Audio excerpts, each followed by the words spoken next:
Hi friends, useful tips మీకు చూపించబోతున్నాను. మొదటి టిప్, ఈ గ్యాస్ స్టవ్ని క్లీన్ చేసుకోవడానికి ఒక టూత్పిక్ని తీసుకొని ఇలా గ్యాస్ స్టవ్ అంచుల చివరి నుండి టూత్పిక్తో క్లీన్ చేసుకోవాలి. గ్యాస్ స్టవ్ని మనము ప్రతిసారి క్లీన్ చేసుకుంటాం, కానీ ఇలా అంచుల వెంబడి మాత్రం క్లీన్ చేసుకోలేం.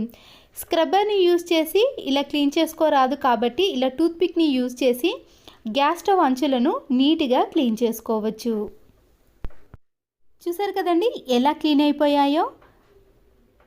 మనము టూత్పిక్ని కాకుండా ట్యాబ్లెట్ షీట్ అంచుని కూడా కట్ చేసి ఇలా క్లీన్ చేసుకోవచ్చు. సెకండ్ యూస్ఫుల్ టిప్, ఒక గాజు గ్లాసుని కానీ బౌల్ని తీసుకొని దానిపైన కొద్దిగా సాల్ట్ని వేసుకోవాలి. అలాగే ఒక నైఫ్ని తీసుకొని దానిపై కొద్దిగా కోల్గేట్ పేస్ట్ని ఇలా అప్లై చేసుకోవాలి. ఈ సాల్ట్ పైన కొన్ని వాటర్ని జీలకరించి అప్పుడు ఈ నైఫ్ని ఈ గాజు సీసా పైన ఇలా రెండు వైపులా రఫ్ చేయాలి. ఇలా చేయడం వలన ఈ నైఫ్ అనేది త్వరగా షార్ప్నెస్లోకి వస్తుంది. అంతే కదండి, ఈ నైఫ్ కూడా కొత్త దానిలా షైనింగ్లోకి వస్తుంది. మరొక యూస్ఫుల్ టిప్, ఒక శానిటరీ ప్యాడ్ని ఇలా హాఫ్గా కట్ చేసి దానిపైన ఎసెన్షియల్ ఆయిల్ కానీ మన ఇంట్లో ఉండే కంఫర్ట్ని కూడా దీనిపై కొద్దిగా వేసుకోవాలి. ఇలా వేసిన తర్వాత వాష్రూమ్లో మనము ఇలా అతికించామనుకోండి, బాత్రూమ్ నుంచి ఎలాంటి బ్యాడ్ స్మెల్ రాకుండా మంచి సువాసన అనేది వస్తుంది. స్విచ్ బోర్డ్ పైన డస్ట్ అనేది ఎక్కువగా ఉన్నప్పుడు ఒక ఇయర్ బడ్ని తీసుకొని ఇలా క్లీన్ చేసుకోవాలి. దీనికోసం మనము క్లాత్ని యూజ్ చేయడం కంటే ఇయర్ బడ్తో క్లీన్ చేస్తే చాలా ఈజీగా ఉంటుంది. డస్ట్ కూడా పూర్తిగా ఈ దూదికే అంటుకుంటుంది. చూసారు కదండి, ఈజీగా క్లీన్ అయిపోతుంది. మరొక యూస్ఫుల్ టిప్, ఇలాంటి స్పాంజ్ ఇది మనము శారీస్ కొన్నప్పుడు కానీ పిల్లల డ్రెస్సులు కొన్నప్పుడు దాంట్లో వస్తుందండి. దానిని మనము వేస్ట్ చేయకుండా మన ఇంట్లో ఉండే నీడిల్స్ని కానీ దారాలను కూడా ఈ స్పాంజ్ పైన పెట్టుకోవచ్చు. అయితే మనకు ఎంతవరకు కావాలనో అంతవరకు మాత్రమే ఈ సైజును కూడా కట్ చేసి వీటిని పెట్టుకోవచ్చు.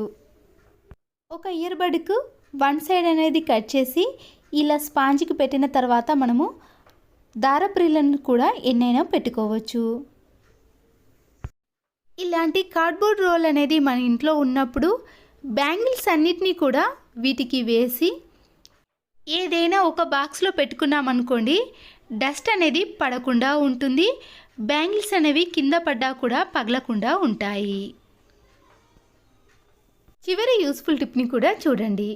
ఇలాంటి ఒక జల్లెడను తీసుకొని పరుపు పైన పెట్టుకోవాలి. అయితే దీనికంటే మనం ముందుగా ఒక బౌల్ని తీసుకొని దాంట్లోకి 1.5 టీ స్పూన్ వరకు ఈటింగ్ సోడాను వేసుకోవాలి. దీంట్లోకే కంఫర్ట్ని కూడా యాడ్ చేయాలి. కంఫర్ట్ అనేది లేనప్పుడు మంచి సువాసన వచ్చే ఏదైనా లిక్విడ్ని కానీ పర్ఫ్యూమ్ని కానీ వేసుకోవచ్చు. 1 టీ స్పూన్ వరకు సాల్ట్ను కూడా వేసుకోవాలి. ఇవన్నిటిని బాగా మిక్స్ చేసుకోవాలండి. సాల్ట్ కరగడానికి టైం పడుతుంది కాబట్టి ఒక 30 సెకండ్స్ పాటు బాగా మిక్స్ చేసుకోండి. ఒక టీ గ్లాస్ వరకు మాత్రమే వాటర్ని యాడ్ చేసుకోవాలి. ఇప్పుడు బెడ్ పైన జల్లెడను తీసుకొని ఏదైనా కాటన్ క్లాత్ కానీ మామూలు క్లాత్ని కానీ తీసుకోవచ్చు. ఈ క్లాత్లో ఇలా జల్లెడను పెట్టేసి వీడియోలో చూపించిన మాదిరిగా గట్టిగా ముడి వేసుకోవాలి. లేకపోతే మీరు రబ్బర్ బ్యాండ్ని కూడా వేసుకోవచ్చు. టైట్గా ఉండే మాదిరిగా చూసుకోండి. ఇలా ముడి వేసుకున్న తర్వాత మనం మిక్స్ చేసుకున్న ఈ లిక్విడ్ ఉంది కదండి, ఈ లిక్విడ్ని ఈ జల్లెడ పైన కొద్ది కొద్దిగా వేసుకోవాలి. ఇలా వేసిన తర్వాత బెడ్ని ఇలా వీడియోలో చూపించిన మాదిరిగా క్లీన్ చేసుకోండి. బెడ్లో ఉండే దుమ్ము అనేది పూర్తిగా వచ్చేస్తుంది. చూసారు కదండి, ఇలా కొద్ది కొద్దిగా వేసుకుంటూ బెడ్ని క్లీన్ చేసుకున్నాం అనుకోండి, బెడ్ అనేది పూర్తిగా క్లీన్ అయిపోతుంది, ఎలాంటి డస్ట్ కూడా కనిపించదు. ఇలా మనము 2-3 మంత్స్కి ఒకసారి క్లీన్ చేసుకున్నాం అనుకోండి, మంచి సువాసనతో పాటు బెడ్ అనేది ఈజీగా క్లీన్ చేసుకోవచ్చు. ఇలా జల్లెడ సహాయంతో బెడ్ని పూర్తిగా తక్కువ టైంలో క్లీన్ చేసుకోవచ్చు. ఇలా బెడ్కున్న డస్ట్ అంతా కూడా పూర్తిగా వచ్చేస్తుంది. చపాతీలు కానీ పూరీలను ఎక్కువ మోతాదులో చేసినప్పుడు చాలా టైం తీసుకుంటుంది, కానీ ఇలా పీట పైన ఒక్కొక్క పూరీ బాల్స్ని కొద్దిగా పిండి చల్లుతూ మధ్య మధ్యలో ఇలా 3 పూరీలను కానీ 4 పూరీలను ఒకేసారి చేసామనుకోండి, మనము తక్కువ టైంలో ఎన్ని పూరీలైనా చేసుకోవచ్చు. అయితే ఇలా అతుకపోతున్నాయి అన్నప్పుడు మధ్య మధ్యలో పూరి పిండిని చల్లుకుంటూ చేసామనుకోండి, ఇలా పూరీలు కానీ చపాతీలనైనా ఇంట్లో ఎక్కువ మెంబర్స్ ఉన్నప్పుడు మనము తక్కువ టైంలో ఎన్నైనా చేసుకోవచ్చు. దీనివల్ల మన టైం అయితే చాలా సేవ్ అవుతుంది. ఇలా పూరీలన్నీ చేసుకున్న తర్వాత డీప్ ఫ్రై చేసేటప్పుడు ఆయిల్లో చిటికెడు సాల్ట్ను వేసామనుకోండి, ఎన్ని పూరీలు చేసినా కూడా ఆయిల్ అనేది ఎక్కువగా పీల్చుకోదు. ఇలా ఆయిల్ అనేది హీట్ ఎక్కిందో లేదో టూత్ పిక్తో టెస్ట్ చేసిన తర్వాత మనము పూరీలను వేయించుకున్నామనుకోండి, పూరీలు అనేవి గట్టిగా కాకుండా ఇలా పొంగుతూ చాలా సాఫ్ట్గా వస్తాయి. నేను ఇక్కడ చాలా పూరీలు చేశాను, కానీ ఆయిల్ అనేది అస్సలకే పీల్చుకోలేదండి. అన్ని పూరీలు కూడా మెత్తగా రావటమే కాకుండా ఆయిల్ కూడా ఇలా చాలా తక్కువగా పీల్చుకుంటుంది. ప్రతిరోజు ఇల్లు చిమ్ముతాం, కానీ ఇలాంటి కార్నర్స్లో సన్నని డస్ట్ అనేది ఇలాంటి గోడలపైన అలాగే ఉండిపోతుందండి. మనము చీపురు కట్టతో క్లీన్ చేసినా కూడా ఇలాంటి సన్నటి డస్ట్ అనేది క్లీన్ కాదు కదా. ఇలా పాడైపోయిన ఒక టూత్ బ్రష్ని తీసుకొని ఈ కార్నర్స్ కాడ ఉన్న ఈ సన్నటి డస్ట్ను ఈ బ్రష్తో క్లీన్ చేసామనుకోండి, ఈజీగా వచ్చేస్తుంది. ప్రతిసారి మనము చీపురు కట్టతో చిమ్మలేని వాటిని ఈ టిప్తో క్లీన్ చేసుకోవచ్చు. మనకి టైం అనేది ఎప్పుడైనా సేవ్ అయినప్పుడు ఇలాంటి చిన్న చిన్న టిప్స్ని వీలున్నప్పుడు చేసుకున్నామనుకోండి, ఇల్లు కూడా చాలా నీట్గా ఉంటుంది. మరో యూస్ఫుల్ టిప్, ఇప్పుడు ఎండాకాలం వచ్చేసింది కదండి, మనము ఫ్యాన్ కానీ కూలర్ అనేది వేసుకున్నప్పుడు రాత్రిపూట ఇలాంటి క్యాలెండర్స్ అనేవి సౌండ్ వస్తుంది. పేపర్ శబ్దం రావటం వలన మనకి నిద్ర డిస్టర్బెన్స్ అవుతుంది కదా. అలా నిద్ర అనేది డిస్టర్బెన్స్ రాకుండా ఉండాలంటే పెన్ క్యాప్స్ని కానీ లేదా బట్టల క్లిప్లను పెట్టేసుకోవచ్చు. కూలర్, ఏసీ లాంటి గాలికి ఇంకా ఎక్కువగా ఈ క్యాలెండర్ అనేది కదులుతున్నప్పుడు బరువుగా ఉండే 2-3 బట్టల క్లిప్లను పెట్టేసామనుకోండి, అప్పుడు ఈ క్యాలెండర్ అనేది కదలకుండా అలాగే ఉంటుంది. మరొక యూస్ఫుల్ టిప్, ఇలాంటి గోల్డ్ రింగ్స్ని మనము లూజ్గా ఉన్నప్పుడు దారాన్ని చుట్టి ఈ రింగ్స్ని పెట్టుకుంటాం కదండి. ఆ దారం చుట్టడం అనేది ఒక పనిగా అనిపిస్తుంటుంది, టైం కూడా వేస్ట్ అయిపోతుంది. పిల్లలకైనా మనమైనా ఎక్కడికైనా ఇలాంటి రింగ్స్ని పెట్టుకునేటప్పుడు లూజ్గా ఉన్నప్పుడు వీడియోలో చూపించిన మాదిరిగా ఈ రింగ్ మధ్యలో నుంచి తీసి ముడివేయాలి. మనకి ఎక్కువగా లూజ్ ఉందనుకోండి, ఇలా 2-3 సార్లు ముడి వేసామనుకోండి, అప్పుడు రింగ్ అనేది టైట్ అయిపోతుంది. ఇలా మనకి రింగ్ సైజుని బట్టి ఎన్ని ముళ్ళైనా వేసుకున్నాం అనుకోండి, అప్పుడు రింగ్ అనేది టైట్ అయిపోతుంది. ముందుగా వేలికి రింగును పెట్టకుండా ఈ రబ్బర్ బ్యాండ్ను వేసిన తర్వాత అప్పుడు రింగ్ను పెట్టేసుకోవాలి.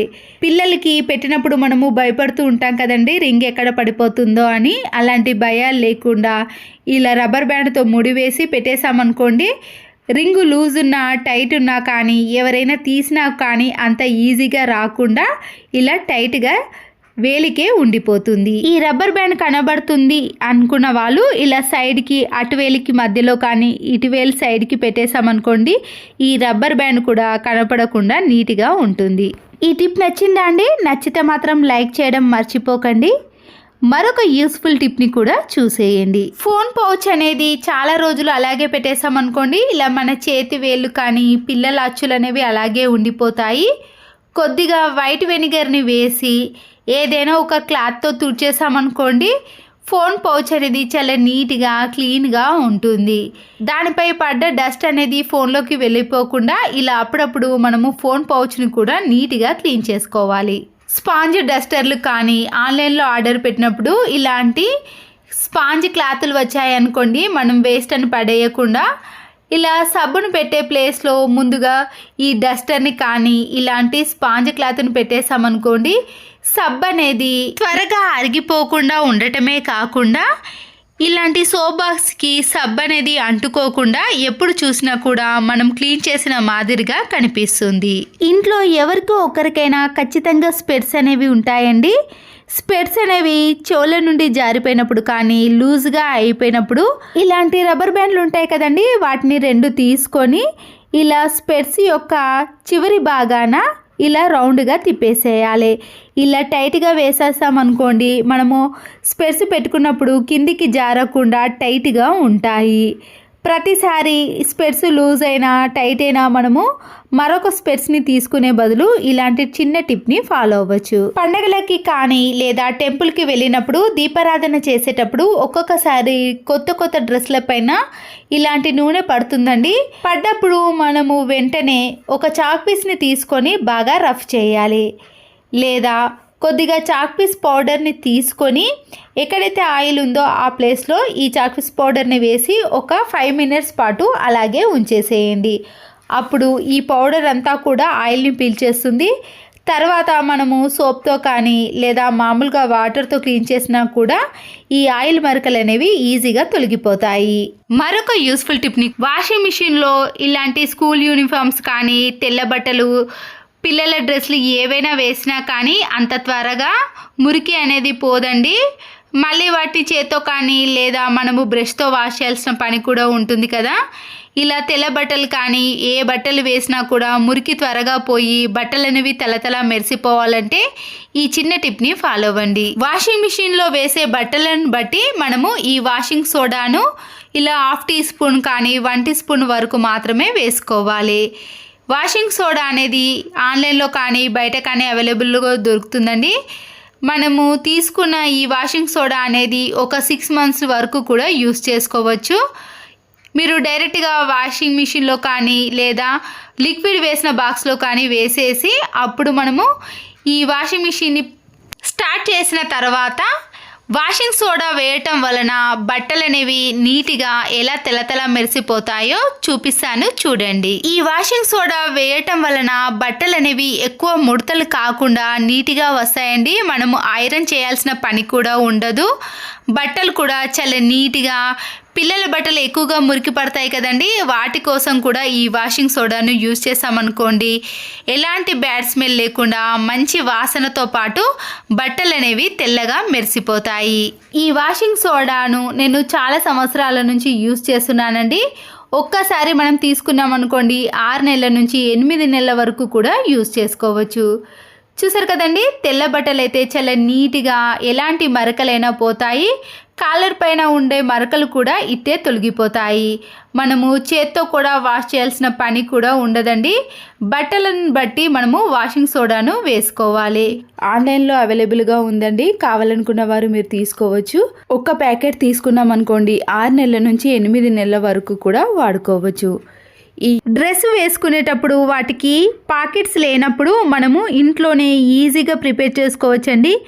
ఇప్పుడంటే డ్రెస్లన్నిటికీ కూడా పాకెట్స్ వస్తున్నాయి, కానీ పాత డ్రెస్లకు పాకెట్స్ అనేవి లేనప్పుడు ఇలా ఒక మంచి సాక్స్ని తీసుకొని మనము పిన్నిస్తో ఇలా పైన కింద పిన్నిస్ని పెట్టేసామనుకోండి, ఇలా సాక్స్లో మనము చిల్లర కాయిన్స్ కానీ డబ్బులు కానీ సెల్ ఫోన్ కానీ ఏవైనా పేపర్స్ కానీ ఈజీగా పెట్టేసుకోవచ్చండి. హ్యాండ్ బ్యాగ్ని ప్రతిసారి మనము చేతిలో పట్టుకొని తీసుకెళ్ళటం, ఒక్కొక్కసారి అది ఎక్కడనో పెట్టి మర్చిపోవటం అలాంటివి జరుగుతూ ఉంటాయి కదా. ఇలా మనము డ్రెస్కే పాకెట్ని ఈజీగా ప్రిపేర్ చేసుకోవచ్చు.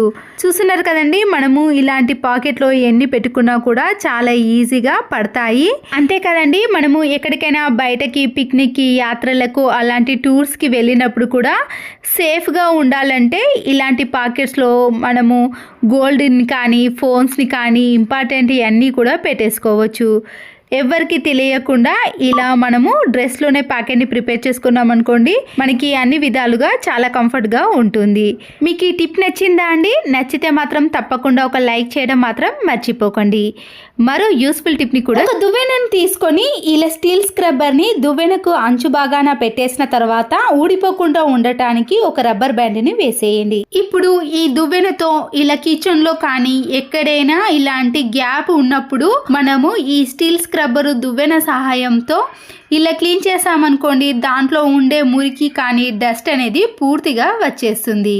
ప్రతిరోజు కాకపోయినా ఇలా మనకి అప్పుడప్పుడు కొద్దిగా టైం ఎక్కువగా మిగిలినప్పుడు ఇలాంటి పనులు చేసుకోవాలి. ఇలా చేయటం వలన ఏ గ్యాప్లో కూడా ఇలాంటి మురికి అస్సలకే కనిపించదు. చాలా నీట్గా క్లీన్గా ఉంటాయి. మాప్ స్టిక్ కానీ వైపర్ స్టిక్ ఉంటుంది కదండి, ఇలా పొడవైన స్టిక్ని తీసుకొని వేస్ట్గా ఉన్న ఒక క్లాత్ను సీజర్తో మధ్యలోకి కట్ చేసుకోవాలి.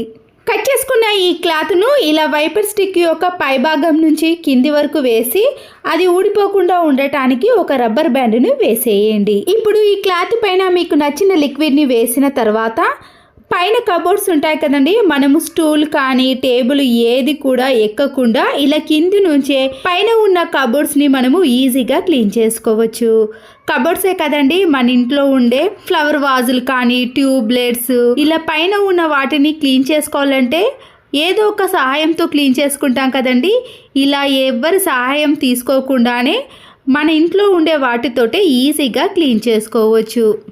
చూసారు కదండి, మనం ఇలా ఒక్క స్టిక్కి క్లాత్ను వేసుకొని ఇంట్లో ఉండే అన్ని వస్తువులను కూడా ఈజీ ప్రాసెస్లో క్లీన్ చేసుకోవచ్చు. శుభ్రం చేసిన క్లాత్కి డస్ట్ అనేది ఎక్కువగా ఉంటుంది కదండి, దాన్ని డస్ట్బిన్లో వేసినా సరిపోతుంది, లేదా క్లీన్ చేసి మరొకసారి కూడా యూజ్ చేసుకోవచ్చు. ఒకరు కామెంట్ పెట్టారండి, కిచెన్ క్లీనింగ్ కబోర్డ్స్ క్లీనింగ్ చూపించండి అక్క అని. నేను ఇక్కడ కబోర్డ్స్ క్లీనింగ్ చూపిస్తున్నానండి. చూసారు కదండి, కబోర్డ్స్ పైన ఇలా మరకలు అనేవి ఎక్కువగా ఉన్నాయి.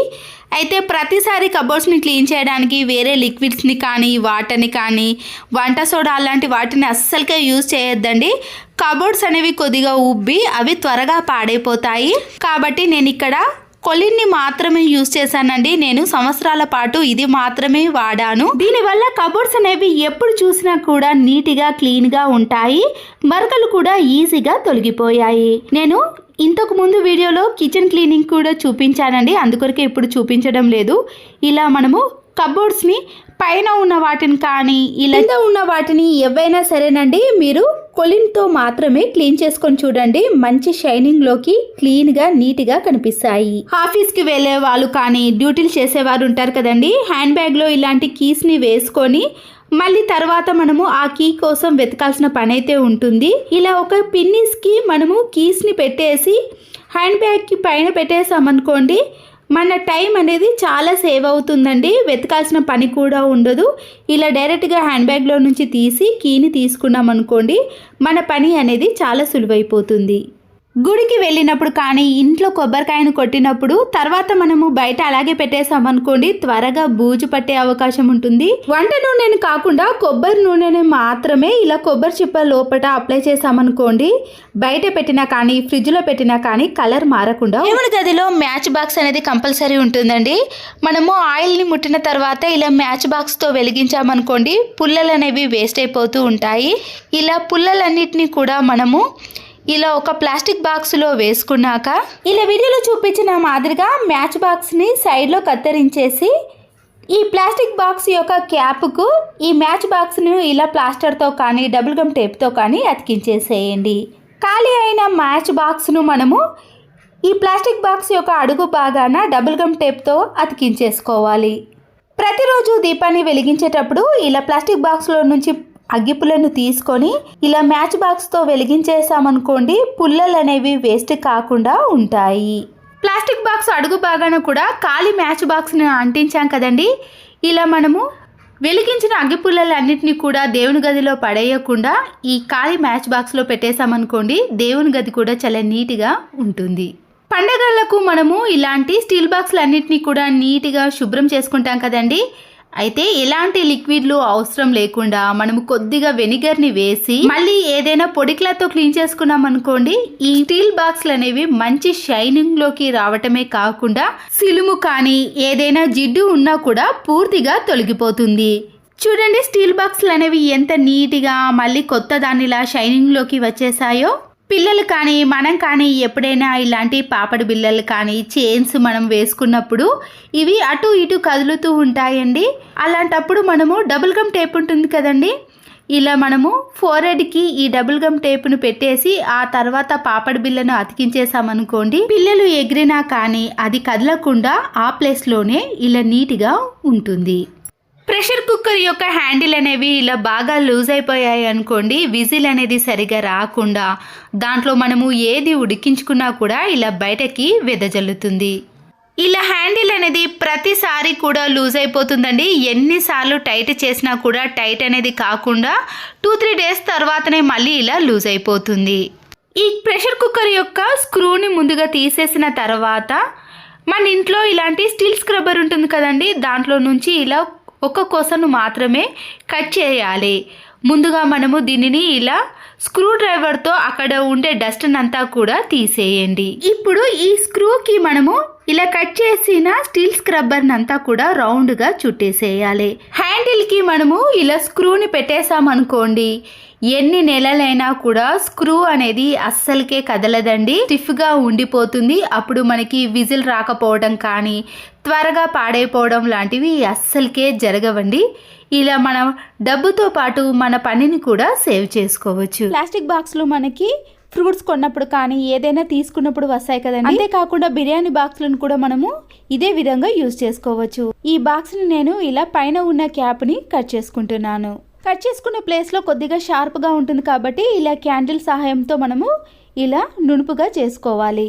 ఈ బాక్స్కి ఆల్రెడీ హోల్స్ ఉన్నాయి కాబట్టి మీరు కావాలనుకుంటే మధ్యలో కానీ ఇంకెక్కడైనా హోల్స్ చేసుకోవచ్చు. ఇలా మనము కిచెన్లో సింక్లో ఉండే డస్ట్ అంతా కూడా ఈ విధంగా వేసుకున్నాం అనుకోండి, దాంట్లో నుంచి వాటర్ అనేది ఈజీగా కిందికి వచ్చేస్తుంది కాబట్టి ఈ బాక్స్ అనేది మనము ఇలా యూజ్ చేసుకోవచ్చు. క్యాబేజీని మనము ఎక్కువ రోజులు ఫ్రిడ్జ్లో స్టోర్ చేసుకున్నా కూడా త్వరగా ఎండిపోతుంది. ఇలా క్యాబేజీ పైన మనము కొద్దిగా వంట నూనెను వేసి ఇలా పూర్తిగా అప్లై చేయాలి. ఇలా చేయడం వలన మనము ఫ్రిడ్జ్లో ఎన్ని రోజులు పెట్టుకున్నా కూడా ఈ క్యాబేజ్ అనేది ఇలా ఫ్రెష్గానే ఉంటుంది. పైన ఉన్న ఈ క్యాబేజ్ ఆకులు కూడా త్వరగా ఎండిపోకుండా ఇలా ఫ్రెష్గా ఉంటుంది. డీప్ ఫ్రిడ్జ్లో ఉండే ఈ ఐస్ క్యూబ్స్ని మనము మిక్సీ జార్లో వేసుకోవాలి.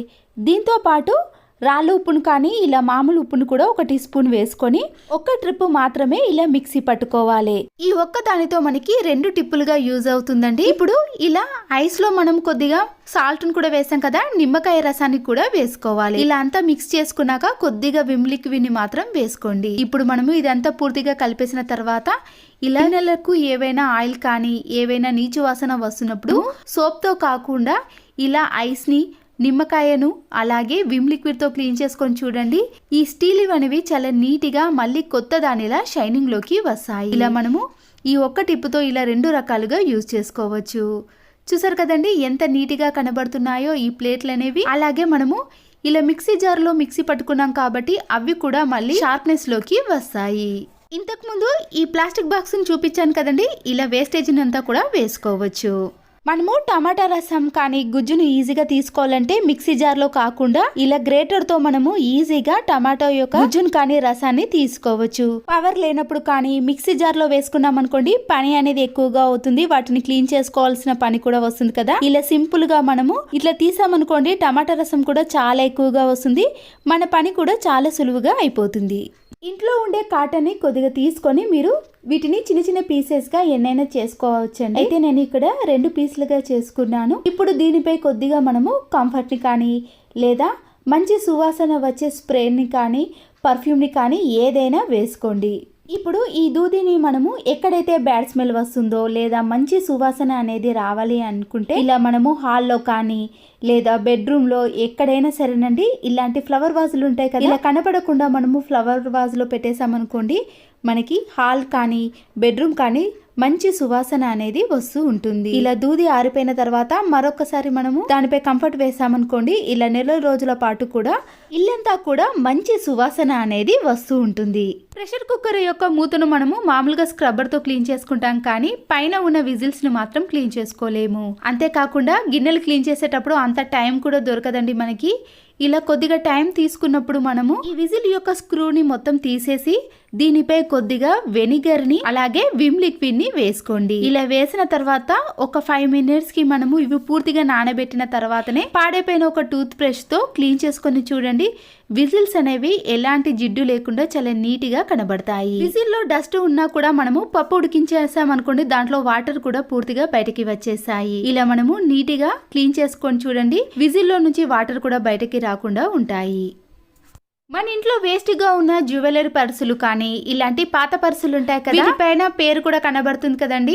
మనము బయటకి ఎక్కడికైనా తీసుకెళ్లాలన్నా కూడా ఇబ్బంది పడుతూ ఉంటాము. ఇలా మన ఇంట్లో ఉండే బ్లౌజ్ పీస్ని కానీ లేదా డిజైనర్ బ్లౌజ్ని కానీ మనము డ్రెస్సులు కుట్టించుకున్నప్పుడు, బ్లౌజులు స్టిచ్చింగ్ వేయించుకున్నప్పుడు మిగిలిన క్లాత్లు ఉంటాయి కదండి, దాన్నైనా తీసుకోవచ్చు. చూడండి, ఇలాంటి చిన్న చిన్న పర్సులకి క్లాత్ అనేది కొద్దిగా అయితేనే సరిపోతుంది.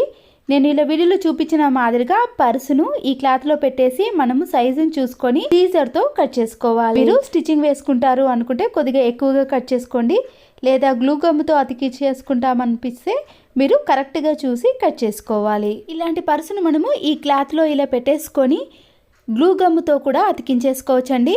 మీకు స్టిచ్చింగ్ చేయడం ఇబ్బందిగా అనిపిస్తే ఇలా మీరు 2 రకాలుగా చేసుకోవచ్చు. చూసారు కదండి, నేను ఈ క్లాత్ని ఈ విధంగా పర్సుకు వేసి స్టిచ్చింగ్ వేసుకుంటున్నానండి. ఇలా పర్మనెంట్గా ఉండిపోతుంది కదా. చూడడానికి కూడా మనము బయటకి ఎక్కడికైనా తీసుకెళ్ళినా కూడా చాలా అందంగా కనబడుతుంది. దానిపై ఉండే పేరు కూడా కనిపించదు కాబట్టి ఇలా మనము ఎన్ని రోజులు యూజ్ చేసుకున్నా కూడా ఎలాంటి ఇబ్బంది ఉండదు. అంతే కదండి, ఇలాంటి పర్సులు కొద్దిగా చినిగినా కూడా ఇలా క్లాత్ వేసామనుకోండి మళ్ళీ ఎప్పటిలాగా యూజ్ చేసుకోవడానికి కూడా వీలవుతుంది. చూసారు కదండి, గ్లూ గమ్ కానీ ఇలా స్టిచ్చింగ్ కానీ వేసుకోవచ్చు. మీకు 2 రకాలుగా చూపించాను. ఇలా ఇంట్లో ఉండే క్లాత్ని మనము పర్సులకు చాలా అందంగా డిజైన్ చేసుకోవచ్చండి. చూసారు కదండి, బయట కొన్న దానిలాగానే కనిపిస్తుంది. ఇలా తక్కువ టైంలో మన ఇంట్లో ఉండే పర్సులను ఇలా అందంగా మార్చుకోవచ్చు. మన దగ్గర వేస్ట్గా ఉన్న పర్సులు చాలా ఉంటాయి కదండి. ఇలా ఇంట్లో ఉండే ఎంబ్రాయిడింగ్ క్లాత్లను కానీ లేదా మీకు నచ్చిన క్లాత్లను కూడా వేసుకోవచ్చు. అంతేకాదండి, హ్యాండ్ బ్యాగ్ పైన చినిగిపోయినా కూడా ఇలా మన ఇంట్లో ఉండే క్లాత్లను యూజ్ చేసామనుకోండి మళ్ళీ హ్యాండ్ బ్యాగ్ని కూడా రీయూజ్ చేసుకోవచ్చు. ఒక గిన్నెలో కొన్ని హాట్ వాటర్ని తీసుకొని ఈ నెయిల్ పాలిష్ని మనము రిమూవ్ చేసుకోవాలి అన్నప్పుడు దీనిపై మరొకసారి కోటింగ్ వేసుకున్నాక ఇలా హాట్ వాటర్లో 30 సెకండ్స్ పాటు అలాగే ఉంచిన తర్వాత ఏదైనా క్లాత్తో క్లీన్ చేసుకున్నాం అనుకోండి చాలా నీట్గా క్లీన్ అయిపోతుంది. మన ఇంట్లో నెయిల్ పాలిష్ రిమూవ్ లేనప్పుడు ఈ టిప్ అనేది చాలా బాగా యూజ్ అవుతుంది. వాష్ చేసిన సాక్స్లు అన్నిటినీ కూడా ఇలా ఒక దగ్గర పెట్టేసామనుకోండి వెతకాల్సిన పని కూడా ఉంటుంది, స్పేస్ కూడా చాలా ఎక్కువగా తీసుకుంటుంది. ఇలా వీడియోలో చూపించిన మాదిరిగా 2 సాక్స్లను ఇలా ఒకదానిపైన ఒకటి వేసి కింది సాక్స్ను మాత్రం కొద్దిగా కిందికి వేయండి. ఆ తర్వాత ఇలా కింది నుంచి సాక్స్ను ఇలా రౌండ్గా చుట్టేసి పైన ఉన్న ఎలాస్టిక్ దాంట్లో ఇలా పెట్టేసామనుకోండి ఇలా ఈజీగా ఉంటుంది, తీసుకోవడం ఈజీగా ఉంటుంది, చూడడానికి కూడా నీట్గా కనబడుతుంది, స్పేస్ కూడా చాలా తక్కువగా తీసుకుంటుంది. ఆన్లైన్లో మనకి ఎన్నో కార్డ్బోర్డ్స్ వస్తాయి కదండి, ఇలాంటి బాక్స్ని తీసుకొని ఈ సాక్సులన్నింటినీ కూడా ఇందులో పెట్టేసామనుకోండి నీట్గా ఉంటుంది. మినపిండి కానీ దోశ పిండి, ఇడ్లీ పిండి బ్యాటర్ ఉంటుంది కదండి, 2-3 డేస్ తర్వాత ఫ్రిడ్జ్లో పెట్టుకున్నా కూడా పులిసిన వాసన అనేది వస్తూ ఉంటుంది. ఎలాంటి స్మెల్ రాకుండా ఉండాలంటే ఇలా తమలపాకును పిండి పైన వేసేయండి. ఇలా పైన మాత్రమే వేయండి. మీరు ఎప్పుడు కావాలంటే అప్పుడు ఈ తమలపాకును తీసుకొని కొద్దిగా పిండిని సపరేట్ చేసుకోండి. దీంట్లో మాత్రం సాల్ట్ను వేయకూడదండి. ఇలాంటి మందంగా ఉన్న ప్లాస్టిక్ బాక్సులు ఉంటాయి కదండి, మనము వేస్ట్ అని యూజ్ చేయం, కానీ కూరగాయలను మనము ప్లాస్టిక్ కవర్లో కంటే ఇలాంటి బాక్స్లో స్టోర్ చేసుకున్నాం అనుకోండి హెల్త్ పరంగా చాలా బాగుంటుంది. పల్చని ప్లాస్టిక్ కవర్లో కూరగాయలను ఎక్కువగా స్టోర్ చేసుకోకూడదండి. ఇలా మందంగా ఉన్న ప్లాస్టిక్ బాక్సులనైనా యూజ్ చేయండి. ఇలా యూజ్ చేయడం వల్ల కూడా ఫ్రెష్గానే ఉంటాయి కానీ త్వరగా వాడిపోకుండా ఉంటాయి. ఇలా మందంగా ఉన్న ప్లాస్టిక్ బాక్స్లో మీరు కూరగాయలను స్టోర్ చేసుకున్నా కూడా ఎలాంటి టిష్యూ పేపర్ని కూడా యూజ్ చేయాల్సిన అవసరం లేదండి. సరే కదండి, నేను మెంతం కూరను చాలా రోజుల నుంచి స్టోర్ చేసుకున్నాను, ఎక్కడ కూడా వాడిపోకుండా ఉంది కదా. యూస్ఫుల్ టిప్స్ మీకు నచ్చినట్లయితే తప్పకుండా లైక్ చేసి మీ ఫ్రెండ్స్కి కానీ రిలేటివ్స్కి షేర్ చేయండి. మరో వీడియోతో మళ్ళీ కలుద్దాం. Thanks for watching.